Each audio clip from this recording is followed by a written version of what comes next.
Hey guys, welcome back to the channel where I cover missing persons, unsolved cases, crime news, and more.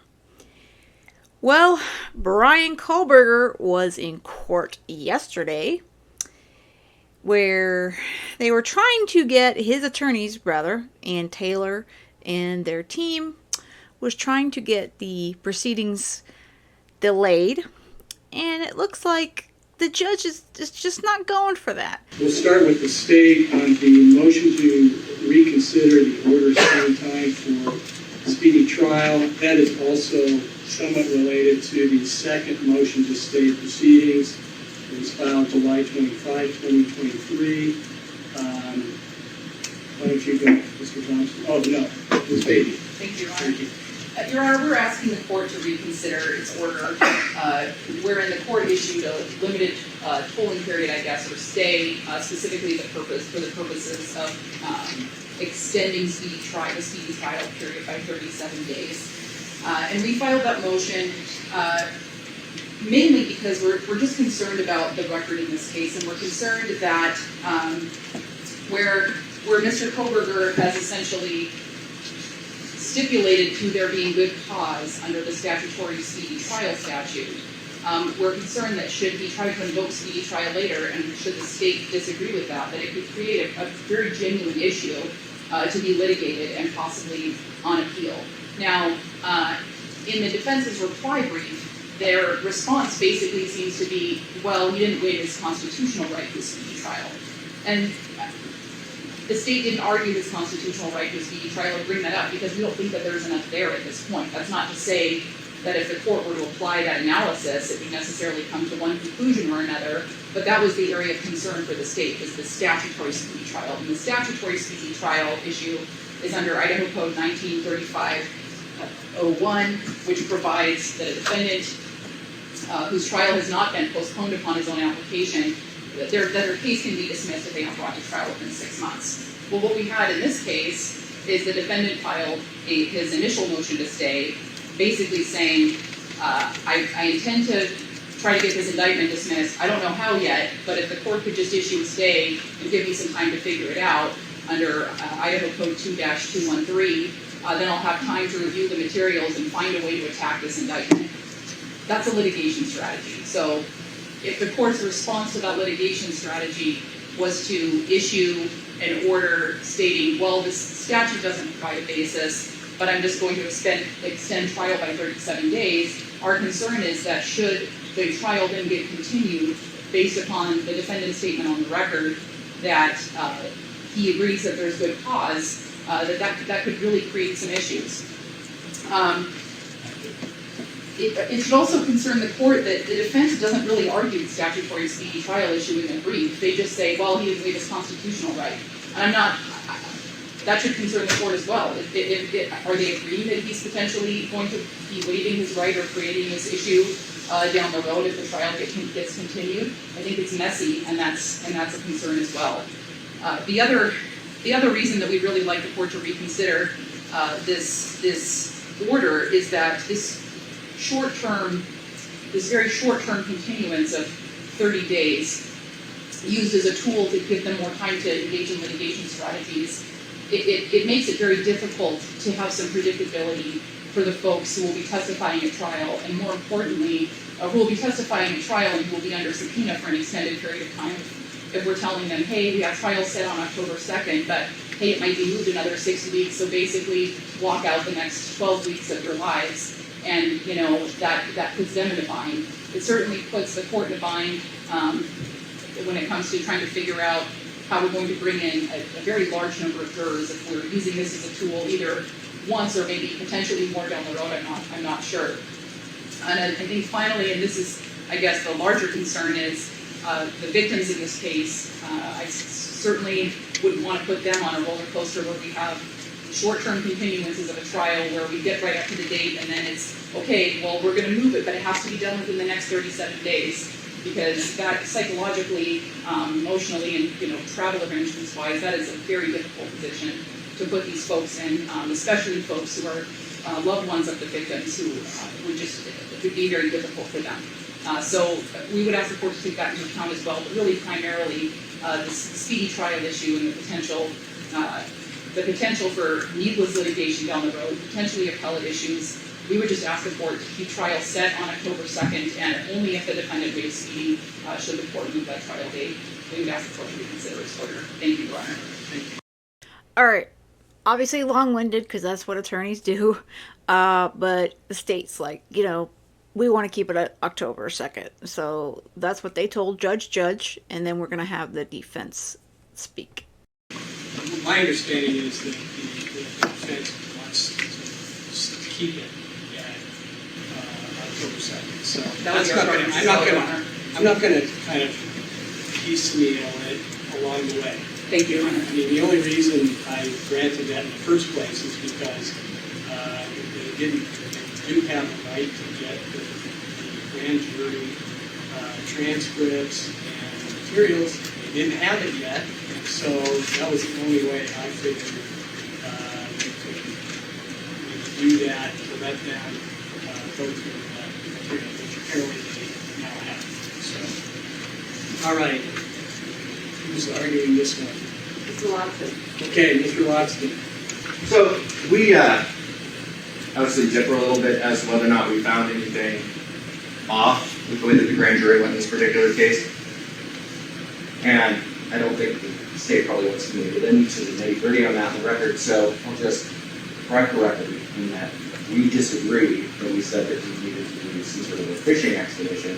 We believe that we'd already brought to the court reasons why that statement could be issued.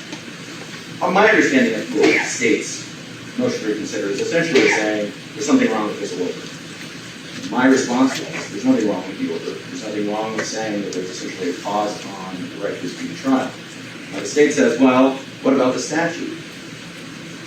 Well, that's a different area of litigation. And I mean, we can start litigating it now, but it doesn't seem right. Nobody has filed a motion to dismiss the case. This court hasn't even moved the trial date. And so if the question is simply, does the order for stay that the court issued, which essentially is sort of a speedy trial has been moved for however many days, is that going to create some kind of litigation down the line?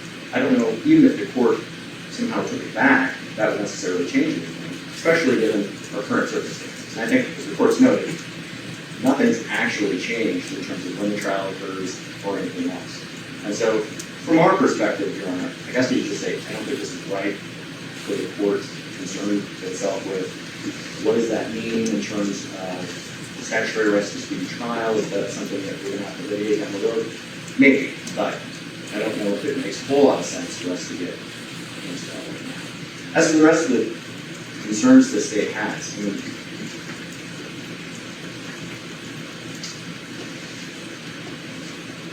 right now, nobody is saying that the parties are going to be ready to go. So, if somebody at some point does that, then the court will deal with it. So again, I would say a lot of these are hammering the concerns that we're hearing. While understandable, I just don't think there's much the court can do about it at this point. Okay? Thank you. Well, 6 weeks away, I mean, we're all on ice. It's really challenging, no doubt about it. Everybody's ready for it. Great.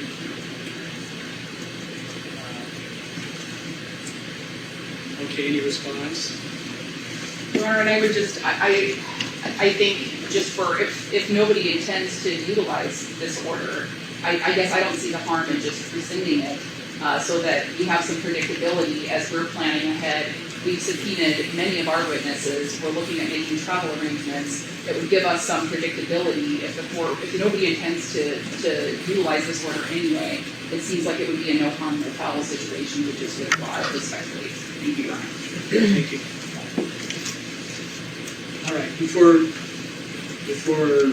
we finish that discussion, I think we should just go to the motion to stay, the second motion to stay, and I think you're going to argue that, Ms. Taylor? I am, Your Honor. All right, a lot of this have to do with the defense team is not happy with the grand jury, and I believe Ann Taylor is going to be more in depth on that particular issue in her argument. Your Honor, I am going to be as intentionally vague as I can. This motion to stay is grounded in Idaho Code 2-13. This is a very narrow look and something that would justify the court staying proceedings while the court looked into it further. This has to do with juries, a trial jury or a grand jury. In our circumstance, we're talking about the grand jury. We're looking at if there was irregularity in how that grand jury ended up being the ones that heard the case. We are looking at the way the panel was convened, how the individual jurors ended up being brought in. Was it a public setting? Was it a public polling or calling of these grand jurors? And were these jurors people that had not sat on other juries in that same panel? Your Honor, one of the big areas that we recommend the court stay proceedings and look into is the impact on the number of jurors that were called. The number of jurors that should be brought into a jury, according to the statute, is going to be dictated by court order. In this particular case, Judge Gaskell, I believe, maybe Your Honor, issued the order for 45 jurors to be brought in. 32 were brought in. We don't know why. I can't find any record that tells me why that happened. But that's quite a few shorter than the court ordered. And I think the court should stay proceedings and look into that. That matters. That matters because of things that happened within the grand jury. I'm not going to go into those now. Those are things that will become, if we can get an evidentiary hearing, we'll talk about those things. Those are also things we'll talk about when we challenge the grand jury indictment itself. But they matter. There's a reason a court orders 45 grand jurors in to appear to be chosen or selected to be the seated grand jurors in a case. And that didn't happen this time, and we don't know why. There are irregularities on the face of the juror questionnaire. There are some that don't indicate the juror number, the panel number, the wheel number. Those all have to have something to do with the public selection of the grand jurors or the calling and the seating or the list that's brought about to choose those jurors from. I don't know why there would be differences on the face of those grand juror questionnaires in that bit of information. Some had all of it, some had some of it, and one had none of it, including a juror number. Some of those people sat on the grand jury that heard the case. That is an irregularity and one that we should have an evidentiary hearing and understand if this was a properly convened grand jury to hear this case. Additionally, there are areas that have to be questioned of a potential juror. There are criteria and that in any grand juror has to meet. Some are the ability to read and speak English. Some are to not have a felony conviction that prohibited one from serving on a grand jury. There were irregularities on the face of those documents as well. The court should stay the proceedings and allow an evidentiary hearing to determine what, if any, impact those had on the grand jury indictment. There is another issue that was part of the sealed affidavit in the first motion to stay, and there are still questions about what impact, if any, that had on the seating of this grand jury. Your Honor, without going into the exact examples of things, which I think constitutes an evidentiary hearing, we're asking the court to issue a stay in this case and allow us to have an evidentiary hearing and go into those issues more fully.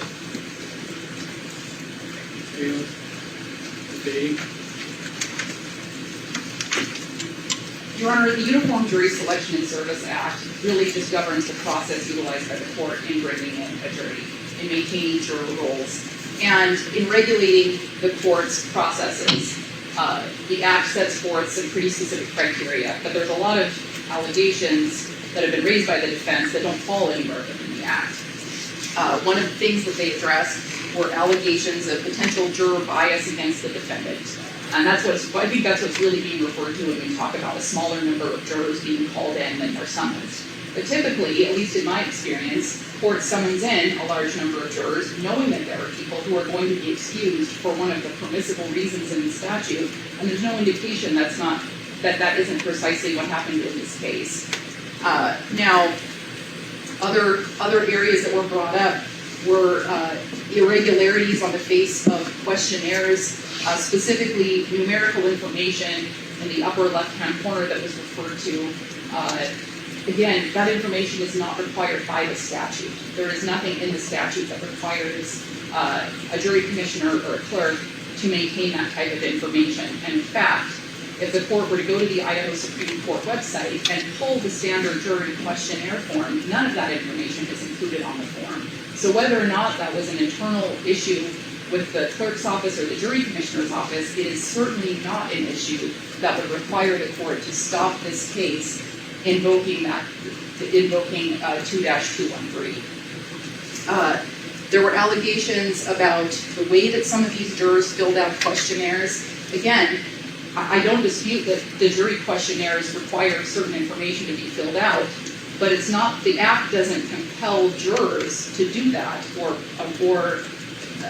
govern the jurors' behavior in doing that. Instead, the Act sets forth the remedial steps that the court or clerk's office or jury commissioner's office is supposed to take when that occurs, and they haven't even made that allegation, nor have they asserted that there's anything in the other materials that give them reason to think that there were issues related to one specific juror who failed to check one of the boxes.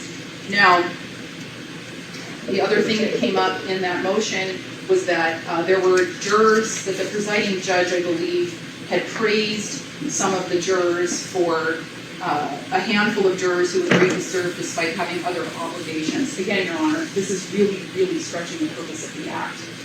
This conduct is not forbidden by the Act. The Act does not prevent a presiding judge from thanking jurors for their service. This motion to stay should be denied. There certainly has not been a substantial failure to comply that has been alleged. Arguably, there hasn't even been a failure to comply to the extent that these allegations deal with things outside of the Act. We would ask the court to deny this motion. So, again, this is the portion that they're arguing about the grand jury, that Kohberger's team, they're stating that it wasn't a fair grand jury number, and all this other stuff that they're throwing at the wall, and the state saying that it was a fair grand jury and everything was followed. Yes, Your Honor. Idaho Code 2-208 requires that there be a public drawing for the grand jury. The jury commissioner is charged with having a random list of jurors and calling the jurors from them. I don't know what other information I could be in possession of at this point without an evidentiary hearing, other than the irregularity in the upper left corner of the grand juror questionnaires, all of them, all 32 of them. There are differences between those. I think that is probably how those are tracked, the random nature of those are tracked, but I don't know. There's not a mechanism where I am going to have that unless we have an evidentiary hearing. So pursuant to the statute, that raises a question. Your Honor, further in the statute, the number of jurors was required and ordered by the court to be 45. All of the things that don't fit into the statute, the juror bias, the judge's impact on freezing jurors for staying that had other issues that were pressing them, those are examples of why it matters. We're not saying that there's a statutory subpart that says those very things. We're saying there was a court order for 45. There was a failure. There were 32 calls, and we think the court should find out why and if it matters. Your Honor, we provided examples of why it matters. Your Honor, in Idaho Code 2208 subtext section 3, the missing information, I believe that the form is supposed to be sent back to the juror. I don't know if that was done. I can tell you that there's things that are wrong on the face of those forms, and there's not an indication if they were sent back, if they were ignored. There's a process there, and if it's not done, that's a substantial failure. We're asking the court to please stay the proceedings so that we can look into these matters.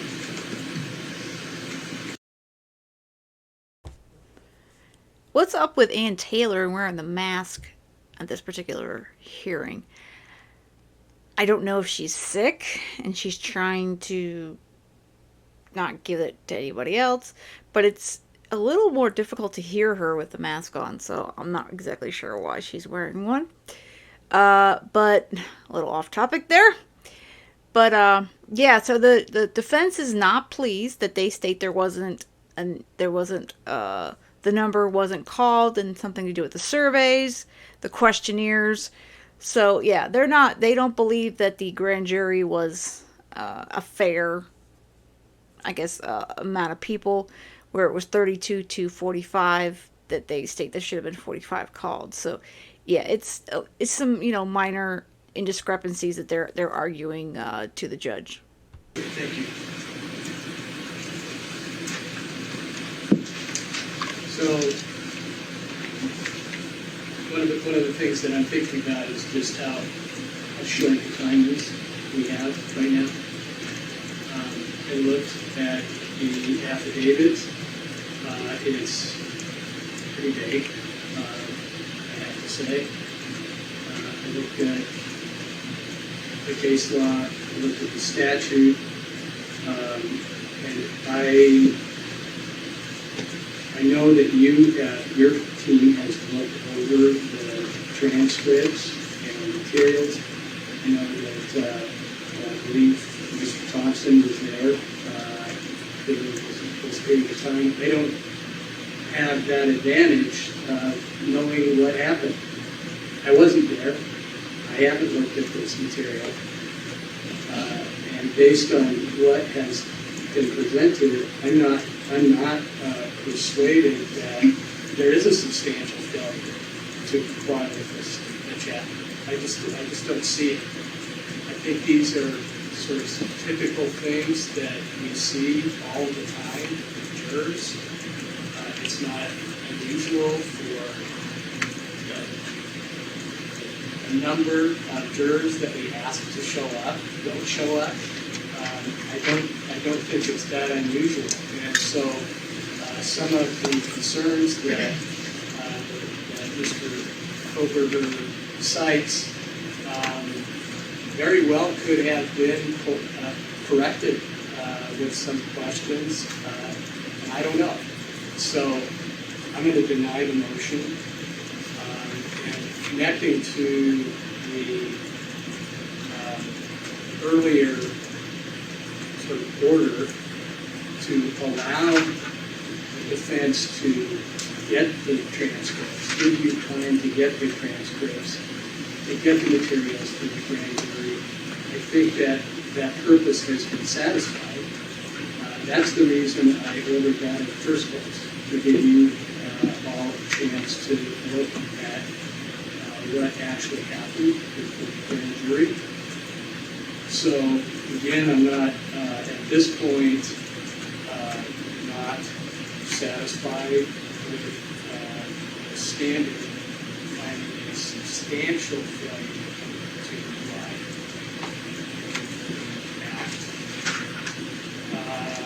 I'm going to roll back the original stay, and I'm putting in quotes because it wasn't a stay under the statute. It was just my idea to try to give the defense an opportunity to be able to file such a motion to actually stay under the statute. I don't think this reaches that point. So I'm going to deny the request to stay the proceedings under Idaho Code 2-313 subsection 2, and I'm going to roll back my prior order. As far as I'm concerned, we're starting the trial October 2nd. We're going to start with jury selection the week before. It's going to take this case. So, yeah, he denied it, and he wants to proceed to a trial on October 2nd. He wants to start jury selection about 2 weeks before, and he wants to get going. Judge is ready to go, and he wants these attorneys and to get this trial on the road. And also, it was mentioned that Bryan really still hasn't given his alibi. Okay, so next motion, I believe, is state's motion to compel notice of defense of alibi. Yes, sir. Thank you. And Judge, since filing of our motion looking at the defense's response, it looks like we've made a little bit of progress. The defendant has at least, Mr. Kohberger has at least now stated that his alibi is he was out driving around that night. We knew that already. And if that's his alibi, so be it. What the defendant has still failed to do is to comply with Idaho Code 19-519 and Idaho Court Rule 12.1 that specifically requires a defendant to provide, identify the names of witnesses who will be called to support the alibi along with their addresses. The defendant has only said, well, I may do that, or I may call witnesses, or I'll do it through cross-examination, and of course I have the right to testify on my own behalf. We don't question that. At this late date, I do not believe it is possible, even if the defense were to provide a list of the names of witnesses and addresses today, that with everything else that needs to be done leading up to a week before October 2nd, that there's any way that the state could reasonably be expected to respond with the, as contemplated by the ruling statute. So the state's position at this point is we will accept what the defendant has said, that he was driving around, although he should specify where he was driving. If he's not going to call anybody else, if he's not going to offer evidence to anybody other than himself, then that's none of our business. So we're willing to accept that with an order from this court prohibiting the defense from offering third-party evidence, whether by direct or cross-examination, in support of the defendant's claimed alibi. If he wants to testify to that, that's his prerogative. But at this point, it's too late for the defense to comply with the statute and identify specifically people and their addresses who testify. So that's where we stand now, Judge. Thank you. I like him. So yeah, he's like, okay, well, he was driving around, so okay. Like, where was he driving around? What areas? Are you going to have any witnesses? Are there people to, what? I mean, it's such a vague alibi that they're trying to get the defendant and, of course, his team to elaborate on that. And also, biggest thing is who they're going to call for witnesses. Okay, Judge. All right. Your Honor, we provided to the prosecutor what we can provide to the prosecutor and more. I think that Mr. Thompson's right. We don't have to tell the prosecutor if Bryan's going to testify or what Bryan needs to say. We have indicated that that it's possible that we would have additional things that might come out through expert testimony and cross-examining the state's expert. I don't have documentation to give to the state today. I am not going to go into any more of that at this moment. I understand when October 2nd is. I definitely understand that. I've heard everybody's thoughts and concerns. I get that. But I mean, this is what we have, and when there's more, I will tell. Your Honor, with all respect, that is exactly what the rule and the statute are designed to prohibit. As the U.S. Supreme Court observed in Taylor v. Williams, the ease with which an alibi can be fabricated. The defense is waiting to gather up evidence, seeing what they can fabricate to match that evidence, saying, oh, by the way, here's an alibi now. That is specifically what's prohibited by the statute, by the rule, by the comments of the U.S. Supreme Court on Williams v. Florida. You know, trials are not yet a poker game where players enjoy an absolute right to always conceal their cards until played. And that's what's going on here. That's why the rule exists. Just need to cut it off and we'll move forward. The defendant can testify to his own alibi if that's what he wants to do. But it violates the rule, the statute, and the rights of the state to a fair trial to allow third-party evidence, whether by direct or cross.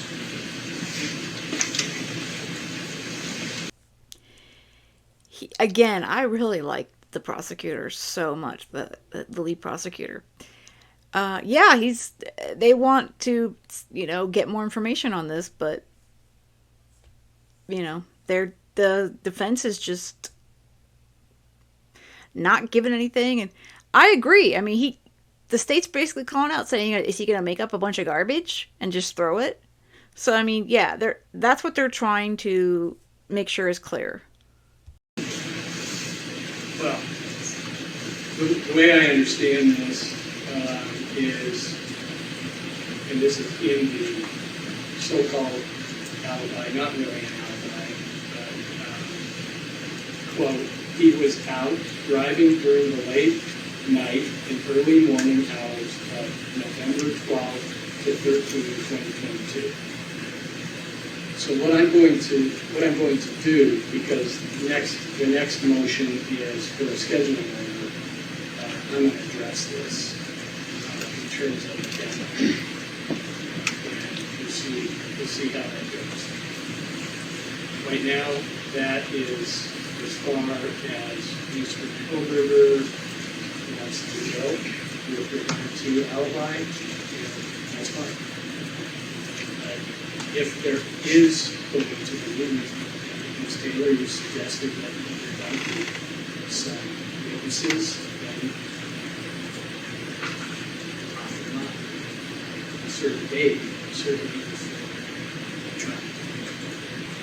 All right, so I think that takes care of that for now. So I'm going to give you deadlines. So I think the last motion then,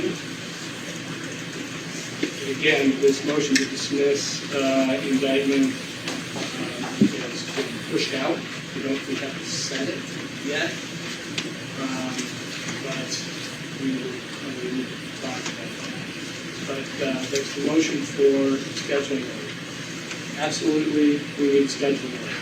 Okay, I don't dispute that. Didn't do it earlier because we were dealing with other things, thinking possibly this case was going to get pushed out because there were so many issues that we needed to discuss.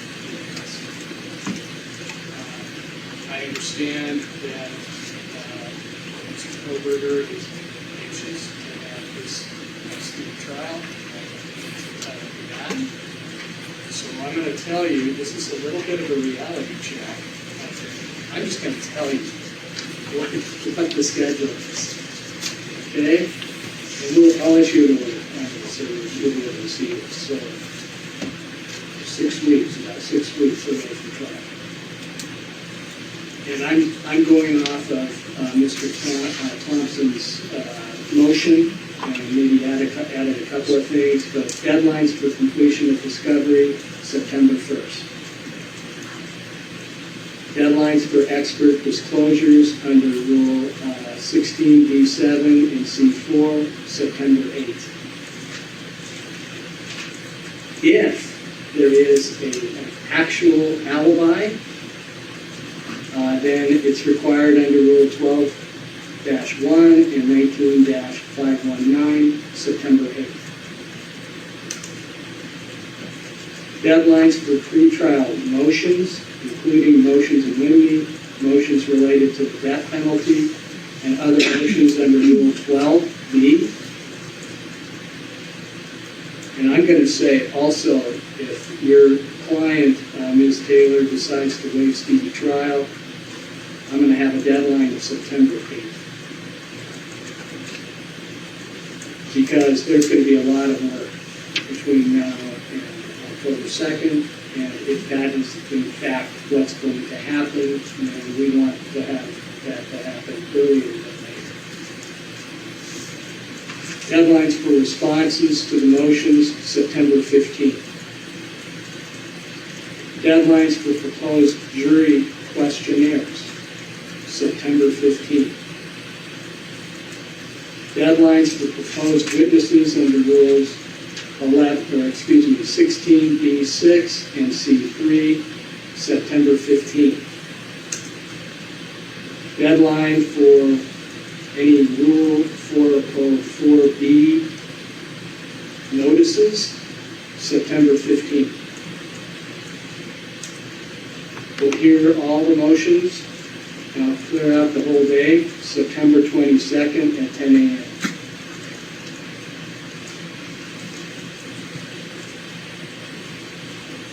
I'll call it first steps for death penalty qualified jury selection.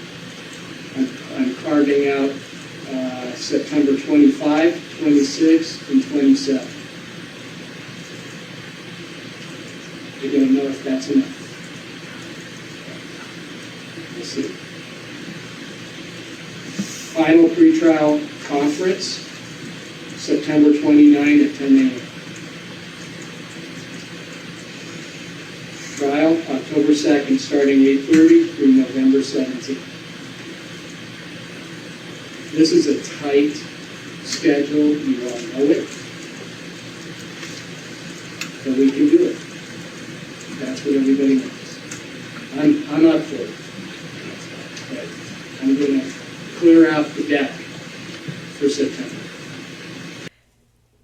Yeah, this entire 50 minutes revolved around keeping the October 2nd date, looking for more clarity on Bryan Kohberger's alibi, to make sure there's no surprises, hopefully, during the trial. And of course, as far as the potential delay in the trial, the defense is not happy about how the grand jury was selected and what have you. State seems very ready to go.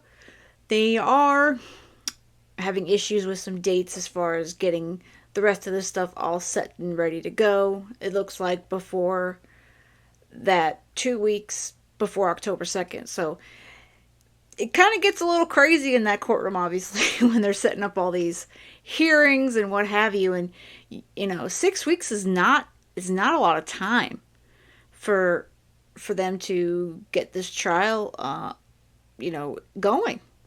So, but I applaud Judge for trying to keep this on October 2nd. I don't know. I'm wondering if we'll be pushed just a little bit, but they all, at least the state and the judge, are definitely determined, and they seem pretty ready overall. And I guess October 2nd is what we're looking at. But I'm not going to be surprised if it does get pushed back in any way, because, man, having this trial like within the year of the crime is amazing to me, because we follow these trials all the time in true crime, and most of them, they don't get trials for couple years or more. So the fact that this gets underway this year, I applaud the state and the prosecutor, and of course I will have to applaud the defense team for getting this all going and getting the ball rolling. But let me know what you guys think of all this. I always find it interesting to listen to some of the arguments the attorneys have. Obviously I put some editing in there and kind of knocked off some of the chit-chatters. But for the most part, they were right on things. They were right on the ball. They wanted to get things done and answered. And I think both sides are doing a great job as far as that's concerned. Whether we like, obviously, Bryan Kohberger and his defense team and Taylor and company, I mean, that's a whole nother situation. But I think the state, I'm impressed with them thus far. And I know I'm ready to see this trial get started and get some justice and hear what really happened to these four college students. All right, guys, I hope you have a great rest of the day. And most of all, stay safe.